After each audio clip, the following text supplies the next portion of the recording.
शरारत आईडी और शैक्षणिक दस्तावेजों के फर्जीवाड़े से जुड़े बहुचर्चित घोटाले में पुलिस ने महिला सहित 3 शिक्षकों को गिरफ्तार किया है। तीनों आरोपी एक ही शिक्षण संस्था में कार्यरत है। सोमवार दोपहर उन्हें अदालत में पेश किया गया, जहां पुलिस ने उन्हें पीसीआर में लिया। गिरफ्तार आरोपियों की पहचान नीलेश कुमार छबीलाल कटरे उम्र 44, रूपाली बिहारी लाल रहांगड़ाले और भावराव मधुकर मालदे उम्र 56 के रूप में हुई है। तीनों गोंदिया जिले के ठाणेगांव स्थित सिद्धार्थ हाई स्कूल एंड जूनियर कॉलेज में कार्यरत बताए जा रहे हैं। प्राप्त जानकारी के अनुसार इस प्रकरण में शिक्षा संस्था के पदाधिकारी के पुत्र पराग पुड़की को प्रधानाचार्य पद दिलाने के लिए फर्जीवाड़ा किया गया था। आरोप है कि योग्यता नहीं होने के बावजूद नागपुर के यादव नगर स्थित एस के बीच उच्च प्राथमिक व माध्यमिक स्कूल के नाम से फर्जी शैक्षणिक प्रमाण पत्र तैयार कर उसे शिक्षा विभाग के उपसंचालक उल्लास नरड के पास जमा किया गया था। बताया जाता है कि प्रमाण पत्र फर्जी होने के बावजूद उसे स्वीकृति दे दी गई। मामला सामने आने के बाद सदर थाने में प्रकरण दर्ज किया गया। जांच के दौरान दस्तावेजों और शरारत आईडी से जुड़ा एक बड़ा घोटाला उजागर हुआ, जिसके तहत शरारत आईडी से संबंधित मामला साइबर थाने में दर्ज किया गया। इस पूरे मामले की जांच के लिए गठित विशेष जांच टीम SIT अब तक 17 आरोपियों को गिरफ्तार कर चुकी है। जांच में इन 3 शिक्षकों की भी संलिप्तता सामने आने के बाद सोमवार को उन्हें गिरफ्तार किया गया और पुलिस मामले की गहन जांच कर रही है। आपल्याकडे सदर पोलीस स्टेशनला शालेय विभागातील घोटाळ्यासंदर्भात मे महिन्यामध्ये 2025 गुन्हा दाखल होता। त्या गुन्ह्याच्या तपासामध्ये आपल्याला काही आरोपीच्या घरातील घरझडतीमध्ये काही बनावट कागदपत्र मिळून आली होती। त्या बनावट कागदपत्रांच्या आधारे आपण पुढे तपास सुरू होता।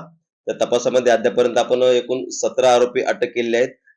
प्राथमिक दोषारोपपत्र देखील न्यायालयामध्ये दाखल करण्यात आले। त्याच्यानंतर गुन्ह्याचा पुढील तपास चालू असताना या मुख्य आरोपीच्या घरामध्ये जे बोगस कागदपत्रे मिळाले होते त्याच्यामध्ये गोंदिया जिल्ह्यातील ठाणेगाव येथील Siddharth high school and junior college या ठिकाणातील 2 शिक्षक आहेत, निलेश कुमार कटरे आणि रूपाली रहांगड़ाले यांचे देखील बनावट कागदपत्र त्या आरोपीच्या घरामध्ये मिळून आले होते। त्याच्या संबंधाने आपण तपास करत असताना शालेय विभागातील वेगवेगळ्या कार्यालयामधून त्यांची माहिती प्राप्त केली असता एकंदरीत तपासामध्ये असं दिसून आलं की यांनी त्यांचे बनावट कागदपत्र सादर करून प्रस्ताव दाखल केले आहेत आणि त्याच्या आधारे त्यांनी नियुक्ती प्राप्त केलेली आहे।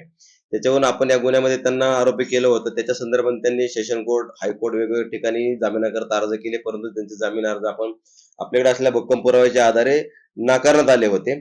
यातील तिसरा आरोपी आहे ज्यांचं नाव भावराव मधुकर मालदे आहे। हे त्या सिद्धार्थ हायस्कूल येथे मुख्याध्यापक म्हणून काम करत असतात। तर या 2 शिक्षकांच्या बोगस प्रस्तावाच्या आधारे जी नियुक्ती झाली होती त्याच प्रस्तावाच्या आधारे त्यांना पुढील शालार्थ आयडी मिळवण्याकरता त्यांनी उपसंचालक कार्यालयामध्ये त्यांच्या सहीने प्रस्ताव पाठवल्याने त्यांचा देखील गुन्ह्यामध्ये सहभाग निष्पन्न झालेला आहे। अशा पद्धतीने तिन्ही आरोपींचा गुन्ह्यामध्ये सहभाग निष्पन्न झाल्याने त्यांना जिल्हा गोंदिया ठाणेगाव येथून अटक करण्यात आले। न्यायालयामध्ये त्यांना हजर केलं असता त्यांना न्यायालयाकडून पुढील 2 दिवसाकरता पोलीस कस्टडी मिळाली असून त्याच्यामध्ये आपण अधिक तपास करत आहोत। त्याचबरोबर या गुन्ह्यामध्ये अनेक इतर शिक्षक विभागातील वेगवेगळे पदावरील अधिकारी किंवा वेगवेगळ्या संस्थांमधील शिक्षक व संस्थाचालक यांचा देखील सहभाग निष्पन्न होण्याची शक्यता आहे। त्या दृष्टीने देखील आपण अधिक तपास करत आहोत। संपूर्ण गुन्ह्याच्या तपासामध्ये अद्यापर्यंत माननीय पोलीस आयुक्त श्री रवींद्र सिंगल सर, सहपोलीस आयुक्त श्री नवीनचंद्र रेड्डी सर, आमच्या विभाग रिजनच्या Shri Dabhade sir, DCP Jha sir व ACP सुहास जगताप सर यांचं मोलाचं सहकार्य मिळालेलं आहे। त्याचबरोबर आमच्या पोलीस ठाण्याकडील team PSI Santosh Shirdole, police हवालदार सुनील राऊत व पोलीस हवालदार प्रलेश कापसे यांच्या पथकाने ही कामगिरी केलेली आहे।